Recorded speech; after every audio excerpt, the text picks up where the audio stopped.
Good evening, students. This is the magical class. This is the magical class by RS Sir, HOD Chemistry. All of you welcome in my channel. This is the second video for class 10th. In previous video, we discussed the topic that is metals and non-metals. This is the chapter for class 10th. And in previous video, we discussed about the what is the metals, what are the non-metals, how we identify that a given element is metal or non-metal. Maybe all of you have seen this video. If you seen this video properly, then maybe all of you understand how we identify the given metal is metal and non-metal. Okay, dear students, today we discuss the topic that is the physical properties of metals and non-metals. So at first we start the physical properties of metals. In previous lecture we discussed metals. Metals means those elements which have tendency to lose electron and form the cations. यानी जिनके पास electron lose करके cation form करने की tendency होती है. Cation means positive ion form करने की tendency होती है, वो सारे के सारे क्या होते हैं? मेटल्स होते हैं. अब इलेक्ट्रॉन लूज कौन करते हैं? हमने बताया था जिनके बैलेंस सेल में 4 से लेस इलेक्ट्रॉन होते हैं. ठीक, अब ये स्टूडेंट्स हम आज डिस्कस करेंगे physical properties of metals. Here the some points we explain all these points. All of you listen carefully and try to understand because all these are important points. So all of you pay attention at whiteboard. Dear students, the physical properties of metals and non-metals. All of you concentrate here. The first property of metal, that is metal are malleable. The word malleable, and the next that was this malleability. Two words are there, that is a malleable and the second is malleability. Students, you know that if we hammer the metal, with solid thing, then you feel that it is converted into a thin sheet. अगर किसी भी metal को आप किसी solid metal से या किसी solid thing से आप हैमरिंग करते हैं, पीटते हैं, तो एक थिन शीट में कन्वर्ट हो जाता है, एक पतली चादर में कन्वर्ट हो जाता है. तो this tendency of the metal is known as the malleability. जो टेंडेंसी होती है कन्वर्ट होने की, इसको हम क्या कहते हैं? मैलेबिलिटी कहते हैं. और जो मेटल इस तरह कन्वर्ट होता है उसको हम कहते हैं malleable metal. Malleable means can be beaten to thin sheets without breaking on hammering.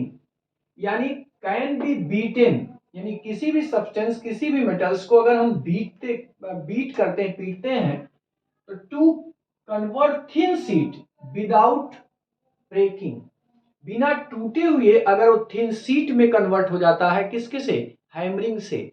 तो this is property of the metal that is known as the malleability, and this metal is known as the malleable metal. So listen once again, metals are malleable. It means when we hammer the metal with a solid substance, then it convert into a thin sheet without breaking. यानी अगर हम किसी metallic surface को किसी solid thing से hammering करते हैं, पीटते हैं, तो ये किस में कन्वर्ट हो जाता है? थिन शीट में कन्वर्ट हो जाता है, बिना टूटे हुए, बिना ब्रेक हुए. इस प्रॉपर्टी को हम मैलिएबिलिटी कहते हैं. क्या कहते हैं? मैलिएबिलिटी. और इस मेटल्स को, या जो मेटल इस तरह के शीट्स में कन्वर्ट होता है, उसको हम क्या कहेंगे? Malleable. May be all of you understand. Metals are malleable. It means On hammering on the surface of metal, it convert into thin sheet without breaking. Without breaking. This property is known as the malleability, and this phenomenon is known as this metal is known as the malleable metal. तो metal में tendency होती है, जैसे आप iron को लेते हैं, अगर आयरन को आप किसी चीज से हैमरिंग करते हैं तो वो थिन शीट में कन्वर्ट हो जाता है विदाउट ब्रेकिंग. तो means metals have the tendency that is the malleable. Dear students, you know that there are some elements whose foil we can use to pack the food materials, chocolates, all these. You know that? Name the metal. That is aluminium. Means aluminium foil are used for packing food, medicines, cigarettes, and also the chocolates. You know that the foil means thin sheet. The foil of aluminium are used for packing food materials, for packing the medicines, for packing the cigarettes, and also for packing the chocolates. आप देखेंगे chocolate के ऊपर जो white colour की wrapping होती है, this is the aluminium foil. Cigarette में आप देखेंगे ऊपर उसकी पैकिंग होती है, that is also the aluminium foil. Food materials को पैक करने के लिए जनरली जो यूज करते हैं, that is also the aluminium foil. तो these are the aluminium foil. This is the thin sheet of the aluminium metal. So this is malleable. Understand? So the first property that is the metals are malleable. Maybe all of you understand that. Now we discuss the second point. All of you understand? Now we discuss the second point, that is metals are ductile. What the meaning of ductile? Ductile means metal has the tendency to convert or drawn into a thin wire. Metal को thin wire में convert करने की जो tendency होती है, इसी को हम क्या कहते हैं? डक्टाइल. और इस प्रॉपर्टी को डक्टिलिटी कहते हैं. There are two word, that one is the ductile and the second word is the ductility. Means metal can be drawn into thin wire. Metal को हम थिन वायर में कन्वर्ट कर सकते हैं, और ऐसे मेटल को जिसको थिन वायर में कन्वर्ट करेंगे उसको कहेंगे डक्टाइल. तो means metals are ductile. Metals को हम वायर में कन्वर्ट कर सकते हैं. जैसे आप कॉपर, आप देखे होंगे फैंस के बाइंडिंग में या आपके घर में जो वायरिंग होती है जनरली किस वायर की होती है? कॉपर वायर की. तो कॉपर एक मेटल है, इसको हमने किस में कन्वर्ट किया? वायर में कन्वर्ट किया. And next there are the many other wires are there, copper. And you know that gold is the most ductile metal. 1 gram gold से नियर अबाउट 2 किलोमीटर लेंथ का वायर हम draw कर सकते हैं. तो यानी गोल्ड, अब तक जितने भी मेटल्स नोन हैं उसमें गोल्ड की डक्टिलिटी सबसे ज्यादा होती है. यानी gold is most ductile metal. If anyone ask that what is the ductility, then you say that ductility is the property or tendency of metal which can be converted into thin wire. यानी metal की वह tendency जिससे metal को हम thin wire में convert कर सकते हैं, इस टेंडेंसी को हम क्या कहते हैं? डक्टिलिटी कहते हैं. और उस मेटल्स को हम क्या कहेंगे? डक्टाइल. तो means metal can be drawn into thin wire. अब वायर कई मेटल्स के बनाए जाते हैं. आप जानते होंगे आयरन का भी वायर बनता है, कॉपर का भी वायर बनता है. कॉपर की थिन वायर में कन्वर्ट कर सकते हैं. बट सबसे ज्यादा जो डक्टाइल मेटल होता है दैट इज गोल्ड. गोल्ड की डक्टिलिटी सबसे ज्यादा होती है. It means gold is the most ductile metal among all. हमने बताया कि 1 ग्राम गोल्ड, 1 ग्राम आप समझ सकते हो कितना लेस क्वांटिटी होती है, और उससे लगभग हम 2 किलोमीटर लेंथ की हम वायर ड्रॉ कर सकते हैं. It means it is more ductile metal. तो जनरली कंपटीशन में या एग्जाम में आपको पूछा जाता है कि name the metal which is more ductile और most ductile, then you write the answer that is gold. Gold is the most ductile metal we take the 1 gram gold, it convert into the wire near about 2 kilometer length. Okay, so this is the second property. First आपने बताया कि metal are malleable and the second property that is metal are ductile. Maybe you have to understand, ductile means metal can be drawn into a thin wire, यानी metal से thin wire बनाने की जो tendency होती है उसको हम कहते हैं डक्टिलिटी, और उस मेटल्स को जिसको वायर में कन्वर्ट किया जाएगा उसको हम कहेंगे डक्टाइल मेटल। तो अब तक जितने भी मेटल्स नोन हैं उसमें गोल्ड की डक्टिलिटी सबसे ज्यादा होती है, सबसे अधिक होती है। May be all of you understand the second point. Now we discuss the third point. Dear students, the third point that is metals are good conductor of heat and electricity. Metals are good conductor of heat and electricity. You know that generally metals had free electrons. आपने physics में पढ़ा होगा कि all those substances which have the free electron or free ion they can conduct electricity. तो आप जानते होंगे all the metals has the free electrons, so metal conduct the electricity. Conduct means उसमें से इलेक्ट्रिसिटी फ्लो करती है, electricity उसमें से फ्लो कर सकती है, तो दैट इज द कंडक्टर। तो जितने भी मेटल्स होते हैं, आप लिखा कि metals are good conductor of heat and electricity, यानी मेटल से इलेक्ट्रिसिटी और कंडक्ट इजिली क्या कर सकती है, कंडक्ट कर सकती है। Metals are good conductors. Conductor मतलब जिसमें से इलेक्ट्रिसिटी इजिली फ्लो कर सकती है, इजिली पास कर सकती है, तो means metals are good conductor of heat and electricity. अब आप जानते होंगे जनरली सारे मेटल्स में इलेक्ट्रिसिटी कंडक्ट करती है। आयरन को आप लेके हीट करते हैं, उसमें हीट कंडक्ट करती है वन प्लेस। जैसे आप आयरन के एक रॉड को लीजिए और रॉड को एक एंड से अगर हीट करेंगे, आप यहाँ हैंड से उसको पकड़े हैं, तो आपको थोड़ी देर के बाद ये भी हीट मतलब ये भी हीट हो जाएगा। It means it conduct the electricity, conduct the heat. So means all the metals, generally metals are the good conductor of heat and electricity. अब कंडीशन ये होती है कि कौन सा मेटल, जितने भी मेटल्स अब तक नोन है उसमें कौन सा मेटल ऐसा है जो कि good conductor of heat and electricity है और कौन सा बैड कंडक्टर है। तो देखिए students, silver, the metal that is silver, Ag, what the symbol of silver, Ag, जिसको आप चांदी कहते हैं। Silver is the good conductor of heat and electricity. Always you remember that this is important question for competition and other exam also. Silver is the good conductor of heat and electricity. यानी जितने metals अब तक known है उसमें silver की conductivity सबसे क्या होती है, ज्यादा होती है। अब सबसे बैड कौन होता है, lead.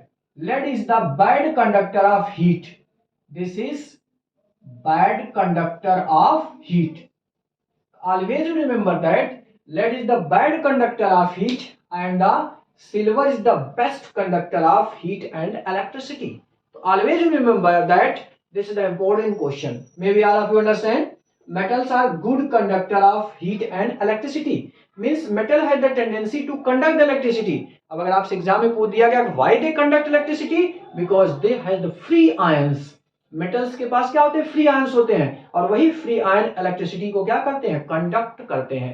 So metals have the free ion, so metals are good conductor of heat and electricity. Among the all metals silver is the best conductor of heat and electricity. Silver सबसे अच्छा conductor होता है और सबसे bad कौन होता है, that is lead, Pb। The symbol of lead is Pb। So lead is the bad conductor and silver is the good conductor. Maybe all of you understand? Okay. Now we discuss the fourth property of the metal. Students, the fourth property that is metals have the shining surface. The metals have shiny surface. Shiny surface in the language of chemistry that is known as the lustrous, chamak. Generally you know that metals have the lustrous surface. जैसे आपने gold देखा होगा, silver देखा होगा, इसकी surface क्या होती है, शाइनी होती है। But if all the metals kept, generally kept in the open air for long time, then the surface of metal becomes dull. अगर हम किसी भी मेटल्स को एयर में बहुत लॉन्ग टाइम का खुला रख दें तो उसकी सरफेस की शाइनिंग खत्म हो जाती है, यानी वो डल हो जाता है। डल मीन्स धुंधला हो जाता है, उसकी चमक खत्म हो जाती है। ऐसा क्यों? Because metal reacts with the air, moisture, जो एटमॉस्फेयर में मॉइस्चर है, नमी है, और एयर से रिएक्ट करके मेटल्स का ऑक्साइड, सल्फाइड या कोई कंपाउंड बना लेता है जो कि उसके सरफेस को क्या कर लेता है, कवर कर लेता है, जिसके कारण उसकी शाइनिंग क्या होती है, खत्म हो जाती है। तो generally all the metals, generally metals have the shining surface and this property shining surface is known as the lustrous. But if the metals kept in open air for long time then the surface of metal becomes dull। अगर long time तक हम रख देते हैं metals को open air में तो इसका सरफेस क्या हो जाता है, डल हो जाता है। क्यों भाई? क्योंकि ये एयर से, मॉइस्चर से रिएक्ट करके कंपाउंड बना लेता है जो कि उसकी सरफेस पर जम जाता है, उसकी सरफेस पर एक लेयर बन जाती है, जिसके कारण उसकी सरफेस क्या हो जाती है, डल हो जाती है। Okay, now we discuss the fifth property of metal, that is generally dear students metals are generally hard। metals तो आपने देखा ही है, आयरन है, गोल्ड है, जनरली आपने देखा होगा कॉपर है। Generally metals are the hard in nature but they are the some metals which are soft. हमने कहा कि जनरली मेटल्स क्या होते हैं, हार्ड होते हैं। They can not cut easily with knife. हम नाइफ से, चाकू से उसको इजिली हम कट नहीं कर सकते हैं क्योंकि metals are hard. But there are some metals soft which can be easily cut with knives. यानी कुछ ऐसे होते हैं जिनको हम नाइफ से काट सकते हैं, चाकू से इजिली काट सकते हैं। वो कौन कौन से हैं? These are the lithium, sodium and potassium. These are the soft metal. तो जनरली आपके एग्जाम में क्वेश्चन आता है कि name the metals which are soft that can be easily cut with knife, यानी जिसको हम चाकू से इजिली कट कर सकते हैं। तो these are the lithium, sodium and potassium. These metals are soft. ये कैसे होते हैं? सॉफ्ट होते हैं। सॉफ्ट मीन्स क्या होता है? मुलायम, नरम। But all other elements are hard. वो कैसे होते हैं? हार्ड। जो हार्ड हो गए उनको इजिली आप कट नहीं कर सकते हो, चाकू से काट नहीं सकते हो। But these metals are soft so they are easily cut with knife. Okay, तो means metal are generally hard. The next property of metals dear student, that is metals are solid at room temperature। generally you know that all the metals are solid in nature but except mercury। dear student you know that mercury, what is the symbol of mercury? Hg। mercury is liquid at room temperature। जितने भी metals होते हैं generally all metals are solid in nature, solid होते हैं। आप iron को देख रहे हैं, गोल्ड को देख रहे हैं, सिल्वर को देख रहे हैं, सारी चीजों को देख रहे हैं, सॉलिड होते हैं। But among all these mercury is liquid state at room temperature. Room temperature पे एक ऐसा होता है लिक्विड। तो आपसे एग्जाम में अक्सर पूछा जाता है कि they name the metal which is found in liquid state at room temperature. At room temperature यानी कौन सा मेटल है जो कि रूम टेम्परेचर पर लिक्विड स्टेट में पाया जाता है? तो the name of the metal that is mercury. Generally exam में क्वेश्चन आएगा कि name the metal which is found in liquid state at room temperature. The metal that is mercury, it is found in liquid state at room temperature. Dear students, also gallium and cesium, these are two next element, that one is gallium, Ga, gallium, and the next is cesium। gallium melt at 30 degrees Celsius and cesium melt at the 28.5 degrees Celsius। these two metals are melt when they kept on our palm।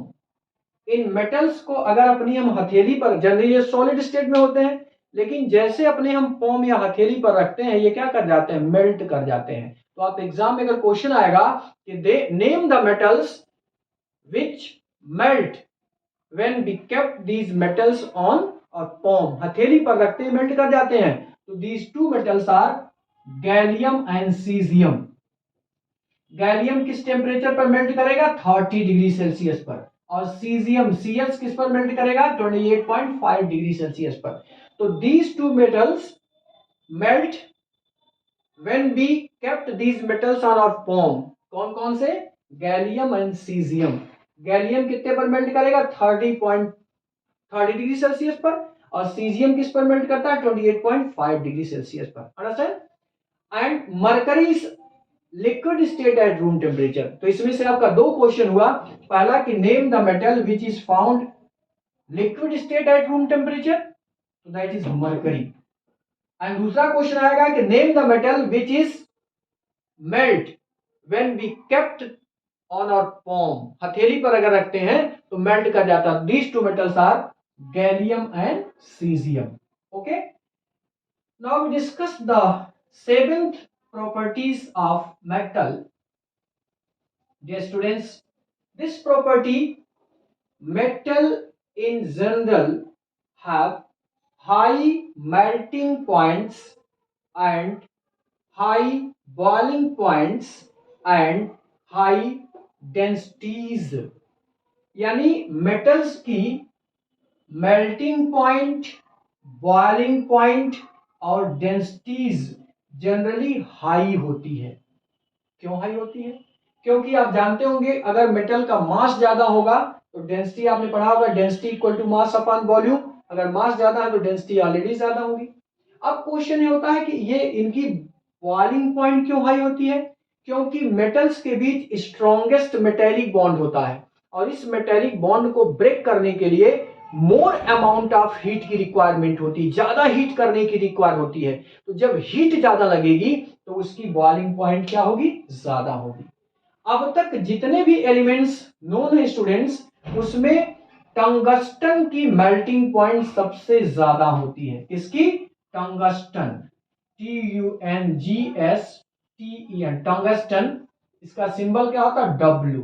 और इसकी students melting point कितनी होती है? 34.22 degree Celsius. इसकी सबसे highest melting point होती है। इसीलिए आप जानते होंगे, आपने इलेक्ट्रिक बल्ब देखा होगा, बल्ब में जो फिलामेंट होता है, कभी भी इलेक्ट्रिक बल्ब को आप देखे होंगे, उसके आगे एक फिलामेंट जो चमकता हुआ दिखाई देता है, वो किसका बनता है? टंगस्टन का। क्यों बनता है? इसीलिए बनता है क्योंकि उसकी मेल्टिंग पॉइंट बहुत क्या होती है? ज्यादा होती है। क्योंकि अगर कोई दूसरा मेटल लगा देंगे तो जब बल्ब ग्लो करेगा तो वो जो फिलामेंट होगा वो मेल्ट कर जाएगा, तो बल्ब जल्दी खराब हो जाएगा। इसीलिए उस फिलामेंट को हम किस सब्सटेंस का बनाते हैं? टंगस्टन का। क्यों? क्योंकि tungsten has the high melting point. अब तक जितने भी एलिमेंट्स नोन है उसमें टंगस्टन की मेल्टिंग पॉइंट सबसे हाई होती है, और होती कितनी है? 3422 degree Celsius. Okay, may B all of understand. Metals are generally high melting point, high boiling point and high density. यानी इसकी मेल्टिंग पॉइंट भी ज्यादा होती है, बॉइलिंग पॉइंट भी ज्यादा होती है, और डेंसिटी भी क्या होती है? ज्यादा होती है। हमने आपसे बताया कि टंगस्टन एक ऐसा एलिमेंट है जिसकी मेल्टिंग पॉइंट भी सबसे ज्यादा होती है, और ये सबसे ज्यादा टेंसाइल भी होता है। जितने भी एलिमेंट्स अब तक नोन है उसमें सबसे ज्यादा टेंसाइल होता है, सबसे ज्यादा इसकी मेल्टिंग पॉइंट होती है। किसकी? टंगस्टन की। ठीक। अब अगर क्वेश्चन आए कि why metal has the हाइलिंग point, तो आप ये लिखेंगे कि between the metal that is metallic bond is held. उनके बीच क्या होता है? मेटेलिक बॉन्ड होता है, जो कि स्ट्रॉन्गेस्ट बॉन्ड होता है, और जितना स्ट्रॉन्गेस्ट बॉन्ड होगा उसको ब्रेक करने में मोर अमाउंट ऑफ एनर्जी की नीड होगी। So the more amount of energy needed for break it, so the melting and boiling point is high. Among the all metals, tungsten has the high melting point and the high tensile strength. कितनी melting point होती है? That is the 3422। अगर आपसे question आता है कि why in electric bulb the filament is made up of tungsten, क्यों बना होता भाई? क्योंकि इसकी मेल्टिंग पॉइंट सबसे ज्यादा होती है। किसकी? हमारी की आपकी? टंगस्टन की। टंगस्टन की मेल्टिंग पॉइंट ज्यादा होती है, इसीलिए फिलामेंट वायर बनाने में किसका यूज करते हैं? टंगस्टन का। May B all of you understand that? Very good. Now we discuss the next properties, physical properties of metal. Dear students, the next property, that is metals are sonorous. What the meaning of sonorous?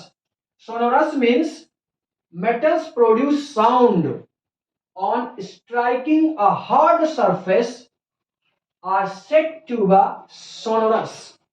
कभी भी आपने देखा होगा metals को अगर किसी hard substance से हम स्ट्राइक करते हैं तो उससे क्या प्रोड्यूस होती है, साउंड प्रोड्यूस होती है, और इस साउंड प्रोड्यूस होने को हम क्या कहते हैं, सोनोरस कहते हैं।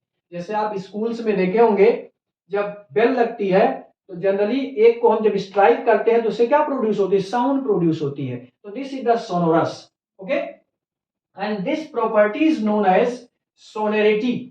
There are two word, metals are sonorous, sonorous मतलब मेटल्स प्रोड्यूस साउंड। कब प्रोड्यूस साउंड करते हैं, when they strike with the hard surface, जब हार्ड सरफेस से स्ट्राइक होते हैं तो दे प्रोड्यूस द साउंड। इस साउंड प्रोड्यूस करने को हम कहते हैं सोनोरस, और ये जो प्रॉपर्टी होती है उसके अंदर प्रोड्यूस करने की that is known as the sonority. तो अगर हम लिखना हो तो क्या लिखेंगे कि metals are sonorous, metals produce sound on striking a hard surface and are said to be sonorous, and this property is called sonority, and this property is called sonority, sonority.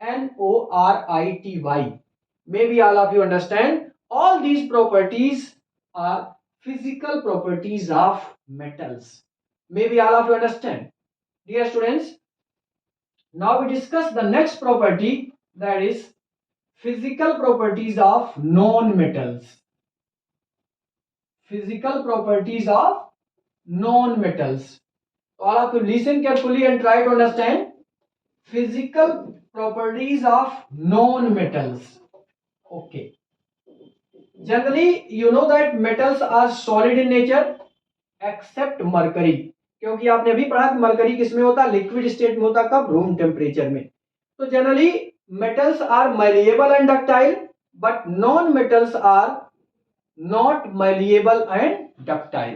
तो सबसे पहली तो प्रॉपर्टी यही हो गई कि generally non metals are not malleable not ductile, यानी non metal के अंदर ना तो मैलिएबल टेंडेंसी होती है, ना तो ये क्या होते हैं, डक्टाइल होते हैं। ठीक, generally non-metals are brittle and break into pieces on hammering. Metals को आपने कहा था कि जब इनको हम हैमरिंग करते हैं तो ये बिना ब्रेक हुए ये थिन शीट में कन्वर्ट हो जाते हैं, बट नॉन मेटल के अंदर ऐसी टेंडेंसी नहीं होती है। Non metal are generally break when they are hammered with hard substance. So this is generally property that is the brittleness, brittleness, brittleness. Okay, you know that metals are conductor of heat and electricity. क्यों होते हैं, क्योंकि इनके पास free ions होते हैं, but non metals are not good conductor of heat and electricity. Okay, but graphite is a good conductor of heat and electricity.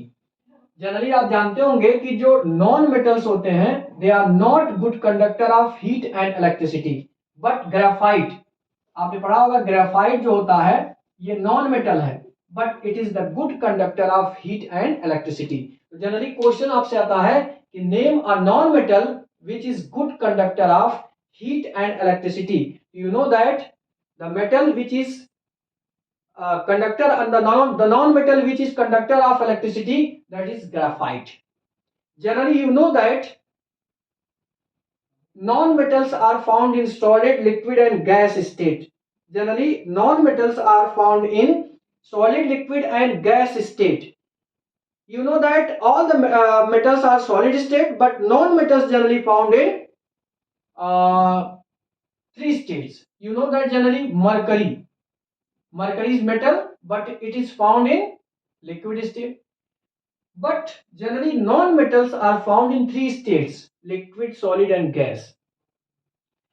Bromine, you know that bromine is non-metal, bromine is found in liquid state, and there are some which is found in generally gaseous state. Okay, so generally it commonly you understand that generally the all non-metallic property just opposite of metallic property. यानी जो metals के अंदर tendency, जो आपने 7-8 point आपने discuss किया, just उसका opposite property किसकी होती है, नॉन मेटल्स की होती है. तो may be all of you understand all these properties. There are two questions that will write the properties of metals or non-metals. Then you write the properties. And the second question, that is, what is the difference between the metals and non-metals? So dear students, difference be explained after the discussing of chemical properties. क्योंकि जब हम chemical property भी discuss कर लेंगे तो physical properties और chemical property दोनों को मिक्स करके हम डिफरेंस को कंपेयर करेंगे, you will understand properly. So maybe all of you understand that the physical properties of non-metals. If that one mean, that is, you know that any of you tell me metal has the sonority or not? You know that metal has sonority. Metal के पास shining surface होगा, मतलब metal sonority होती है. But non metal has no sonority, यानी non metal के अंदर shining surface नहीं होती है, but except of iodine. Iodine एक ऐसा नॉन मेटल है जिसकी शाइनिंग सरफेस होती है. तो आपसे क्वेश्चन अगर आ सकता है कि name a non metal which has the shining surface, तो दैट इज आयोडीन. मेटल्स में तो जनरली सारे मेटल्स की शाइनिंग सरफेस होती है, बट नॉन मेटल्स में आयोडीन एक ऐसा नॉन मेटल है जिसकी क्या होती है, शाइनिंग सरफेस होती है. तो these are the general properties of non metals and we discuss detail the general properties of metals. Now we discuss the chemical properties of metals and non-metals in next video, and after this we compare the properties, means what is the difference between the metals and non-metals. But we discuss the difference after the discussing the chemical properties of metals and non-metals. So dear students, this is sufficient for you. In next video we discuss about the chemical properties of metals and non-metals. Okay, all of you see all these video carefully. If you see properly, then you understand all topics. So all of you take care. Goodbye. All of you subscribe my channels and share it. Bye bye.